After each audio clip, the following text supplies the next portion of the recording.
رقت عيناي شوقا ولطيبة ذرفت عشقا فأتيت إلى حبيبي فاهدأ يا قلب ورفقا صلي على محمد السلام عليك يا رسول الله. جس طرح آپ دیکھ رہے ہیں کہ آج کل اس کرونا وائرس کی آڑ میں ایسا لگ رہا ہے کہ جس طرح تمام فتنے جو ہیں نا وہ سر اٹھا رہے ہیں، اور ایسا لگ رہا ہے، ایسا تاثر مل رہا ہے عوام کو کہ اس کرونا وائرس کی آڑ میں اس سے کوئی فائدہ اٹھایا جا رہا ہے کہ جس طرح عام بندہ، عام انسان، جس طرح میں، آپ، ہم باہر نہیں نکل سکتے، ہم احتجاج ریکارڈ نہیں کروا سکتے، اس سے لوگ کوئی اور تیسری طاقت جو ہے نا وہ فائدہ لے رہی ہے. اس بارے میں آپ کا کیا کہنا ہے؟ بہت شکریہ حارث یزدان خان صاحب، ایڈوکیٹ ہیں ماشاءاللہ، وکیل ہیں. آپ کا یہ سوال بہت ویلڈ ہے، اور وقار صاحب بھی آف ریکارڈ ہمارے ساتھ یہ باتیں کرتے رہتے ہیں، اور ہم چونکہ جرنلزم سے وابستہ ہیں تو ہم ان چیزوں کو بہت سارا دیکھتے رہتے ہیں کہ یہ حکومت ہمیشہ سے جلدی میں ہے، اور یہ جلد بازیاں ہیں جو اس حکومت کو لے جائیں گی. اچھا، ایک طرف تو جلد بازی ہیں، دوسری طرف آپ کا سوال بالکل ویلڈ ہے کہ بہت سے فتنے اچانک سے ہمیں نظر آنے لگ گئے ہیں، اچانک سے، جن کا گراؤنڈ پر کوئی تعلق نہیں. میں گنوانا چاہوں گا، اجماع امت والا معاملہ ہو، وزیر اعظم صدر صاحب جو ہے وہ اسلامی ایک کلچر ہے اس کو ایڈریس کرنے کے چکر میں ہے. قادیانی معاملہ ہو، حالانکہ 15 تاریخ کو منٹس آف میٹنگ کے اندر کس نے وہ منٹس ڈالے، اور اس کے بعد پھر جو ہے وہ 21 تاریخ کو جب لیٹر ہمارے سامنے آیا، ہم نے جب ڈک کیا تو منسٹری کے جو منٹس آئے اور وہ جو لسٹ آئی جس کے اندر نمبرز تھے، اس کے اندر قادیانیوں کا کہیں ذکر ہی نہیں تھا، بلکہ وہاں پیرا ایڈ تھا کہ قادیانی جو ہے وہ اس کا تعلق ہی نہیں ہے. پھر دوسری طرف جو کمیشن کی رپورٹ آئی چینی اور آٹا اور چینی پر، اس کو پہلے اس کو جو ہے وہ اس کو دبایا گیا، دباتے گئے، اور اس کے بعد اچانک سے اس کی تاریخیں ایکسٹینڈ ہونی شروع ہو گئیں. اب یہ ایک نیا فتنہ ہمارے سامنے آ گیا کہ وہ قادیانی ٹی وی کے اوپر بیٹھا ہوا، اور وہ اب اس کی ہسٹری یہ ہے، اس بندے کی ہسٹری یہ ہے کہ یہ پاکستان کے ہر عالم دین کو غلط کہتا رہا ہے ماضی کے اندر، اور یہ پتہ نہیں کیا کیا باتیں ہیں جو یہ کرتا رہا ہے. ٹھیک ہے، اور اب یہ قادیانی ٹی وی کے اوپر جب نظر آنے لگ گیا ہے تو کیسے ہوگا؟ پھر اس کے بعد ہمارے ایک اینکر پرسن ہیں، ان کی جو ہے وہ آڈیو لیک ہو جاتی ہے، آڈیو ریکارڈنگ ہے جو کہ فیک ہے اور اس کا کوئی تعلق نہیں، اور وہ قادیانی جناب ایک ہمارے اینکر پرسن ہیں اوریا مقبول جان صاحب، ان کے اوپر الزامات لگائے جاتے ہیں. اس کے اندر اینکر پرسن جمیل فاروقی کے اوپر الزامات لگائے جاتے ہیں. پھر اس سے پہلے شہیر سیالوی جو ہے وہ اس کا ایک معاملہ نظر آتا ہے ہمیں کہ وہ اسرائیلی پرچم کا ایک جو ہے وہ اسلام آباد کے اندر نظر آنے لگ جاتا ہے اچانک سے. پھر گورنمنٹ کے اندر اسلام آباد کی راہداریوں میں یہ گفتگو شروع ہو جاتی ہے کہ اسرائیل کو تسلیم کر لیتے ہیں. پھر گورنمنٹ جو ہے وہ منہ اٹھاتی ہے اور جتنا کانٹریکٹ ہے جو کہ کرونا ٹیسٹنگ کا اور کرونا سے متعلق ہے وہ سارا اسرائیلی فرم کو دے دیتی ہے. پھر یہ سب چیزیں اس طرف دلالت کرتی ہیں کہ کچھ تو ہے جس کی کھچڑی پکائی جا رہی ہے. آپ کچھ ایسا چاہتے ہیں پاکستان کے ساتھ کرنا جو کہ آپ عام حالات میں نہیں کر سکتے. جس طرح کی لیجسلیشنز آپ نے پاس کر دیں، جس طرح کے قوانین آپ نے پاس کر دیے، آپ جو ہے وہ یہ دکھا رہے ہیں لوگوں کو کہ ہم اب پاور میں ہیں، آپ کے پاس اسپیشل رائٹس آ گئے، آپ کے پاس اسپیشل قوانین آ گئے، لیکن اللہ کی لاٹھی بڑی بے آواز ہے. وَمَكَرُوا وَمَكَرَ اللَّهُ وَاللَّهُ خَيْرُ الْمَاكِرِينَ. آپ اپنی چالیں چل لیں، جو اللہ رب العزت کی پلاننگ ہے آپ اس کے سامنے نہیں ٹھہر سکیں گے. یہ آپ بھی جانتے ہیں، اور یہ آپ کے جو وہ مردود اور جو تجزیہ نگار اور آپ کے مشورے دینے والے ہیں وہ بھی اس بات کو جانتے ہیں. آپ انگلی لگا کر شیطان کی انگلی کی اس کام کر رہے ہیں کہ شیطان جو ہے نا وہ جب لڑائی کروانا چاہتا ہے، امت میں خلفشار پیدا کرنا چاہتا ہے، تو وہ شیرے میں انگلی بھگو کے شیشے کے اوپر لگا دیتا ہے اور اس پہ مکھیاں بیٹھنا شروع ہو جاتی ہیں، تو پھر وہاں پہ لڑائی شروع ہو جاتی ہے اور جو ہے فساد پیدا ہوتا ہے. یہ جو کچھ آپ کرتے پھر رہے ہیں یہ فساد فی الارض کے اندر آتا ہے. ابھی کچھ دیر پہلے مفتی صاحب سے بھی گفتگو ہو رہی تھی تو مفتی صاحب بھی یہی کہہ رہے تھے کہ یہ کیا کرتے پھر رہے ہیں، یہ کیا کرنا چاہ رہے ہیں. یا تو ان کی گرپ نہیں ہے چیزوں کے اوپر، یا تو دیکھیں مفتی صاحب ارشاد فرما رہے تھے کہ ایک نسی مسئلہ ہے،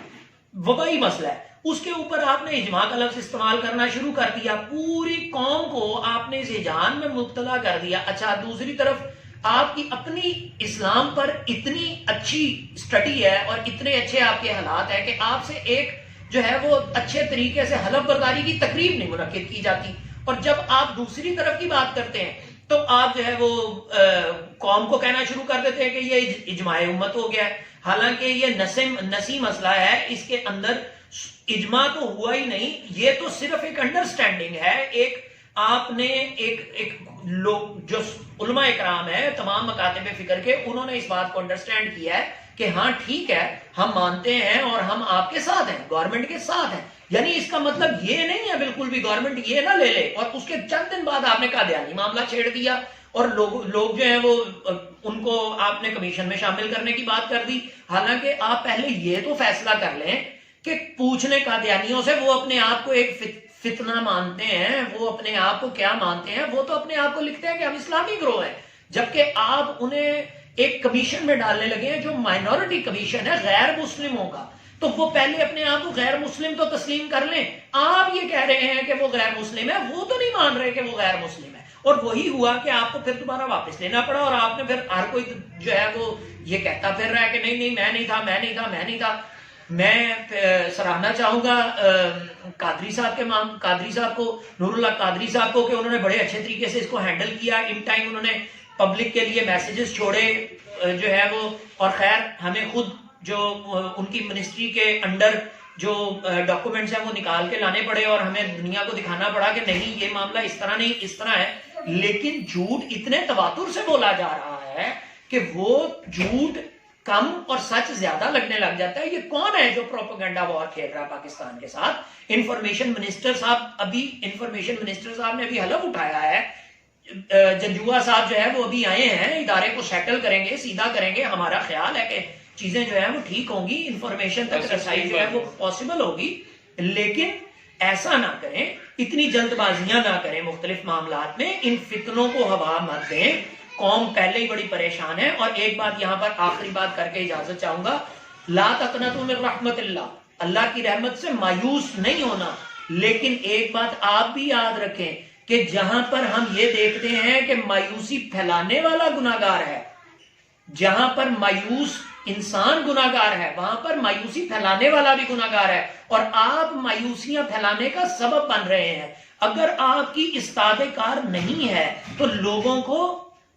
کو سپیس دے دیں، اگر آپ ٹیسٹنگ نہیں کر سکتے لوگوں کو سپیس دے دیں، آپ مینجمنٹ نہیں کر سکتے اپنے مینجمنٹ کے لوگوں کو لے آئیں۔ آپ کو State Bank of Pakistan refuse کر رہا ہے کہ میں ڈیٹا نہیں دوں گا، اور دوسری طرف اگلے دن ہمیں پتا چلتا ہے کہ اس کے تو جناب جو ایسٹس ہیں وہی بہت زیادہ بڑھ گئے ہیں۔ یہ کیا ہو کیا رہا ہے؟ یہ سب چل کیا رہا ہے؟ یہ کرنا کیا چاہ رہے ہیں آپ؟ ہم اسٹیٹ کے خلاف نہیں ہیں، ہم گورنمنٹ کے خلاف نہیں ہیں، ہم جرنلسٹ ہیں، سوال کرنا ہمارا حق ہے، لیکن اس کا جواب کون دے گا؟ یہ ایک معمہ ہے جو کہ قابل حل طلب ہے، اور یہ آنے والے دنوں میں نظر آئے گا۔ صرف اتنا عرض کر دوں کہ نظر رکھ کے بیٹھے ہوئے ہیں پاکستان کے مقتدر حلقوں پر اور ان کی حرکات و سکنات پر، اس وبا کی آڑ میں جو کچھ آپ کر رہے ہیں، قانون کے ساتھ ہو، پبلک کے ساتھ ہو، یا دیگر معاملات کے ساتھ ہو، مذہب کے ساتھ ہو، آپ کو اس کا جواب دینا پڑے گا، اور آخرکار آپ کو جواب دہ ہونا پڑے گا۔ جو کام کرنے والے ہیں، آٹا چور چینی چور آپ کی بغلوں میں بیٹھے ہوئے ہیں جناب، آپ نے ابھی تک گندوں کی کٹائیاں نہیں شروع کریں، لوگوں کی کھڑی کھڑی فصلیں تباہ ہو جائیں گی، لوگوں کے آنے والے وقت میں ہمیں قحط کا سامنا کرنا پڑے گا۔ کر کیا رہے ہیں آپ؟ معذرت کے ساتھ عرض کر رہا ہوں کہ یہ اس طرح کے کام نہ مت کریں، اب اس طرح کے معاملات نہ کریں، باز آئیں اور کوئی ہوش کے ناخن لیں، کچھ اسباب جو ہیں ان کو چلائیں، کچھ صحیح طرح کے ایڈوائزرز رکھیں۔ یہ جو ایڈوائزرز آپ نے سارے رکھے ہوئے، مجھے تو یہ لگنے لگ گیا کہ یہی ہیں جو سب کے سب پاکستان کی ریاست کے مخالف ہیں، ورنہ اس طرح تھوڑی ہوتا ہے، اس طرح تھوڑی معاملات چلتے ہیں، یہ تھوڑی ہوتا ہے طریقہ کار، یہ تھوڑی ہوتا ہے ایک امت کو جو ہے کھڑا کرنے کا، ایک مملکت کو کھڑا کرنے کا۔ ایسے ملک جو ہے وہ ترقیاں نہیں کرتے اور وبائی مرض کے اندر باہر نہیں نکلتے، قومیں جو ہے وہ چیزوں کے ساتھ کھڑی ہو کے آگے نکلتی ہیں۔ آپ تو جو ہے اعلانیہ توبہ کرنے سے خائف ہیں، جبکہ آپ کو اللہ رب العزت کے سامنے سجدہ ریز ہونا چاہیے. میری عرض ہے، الفاظ سخت ہو سکتے ہیں، میں معذرت خواہ ہوں، لیکن ان چیزوں کو دیکھیں. مسلمان نہ صرف حارث بھائی آپ بلکہ بہت سے دوست جو ہیں وہ ان معاملات میں پریشان ہیں، چیزوں کو دیکھ رہے ہیں اور بڑی باریک بینی سے دیکھ رہے ہیں. یہ تمام معاملات جو ہیں وہ نظر میں ہیں، لیکن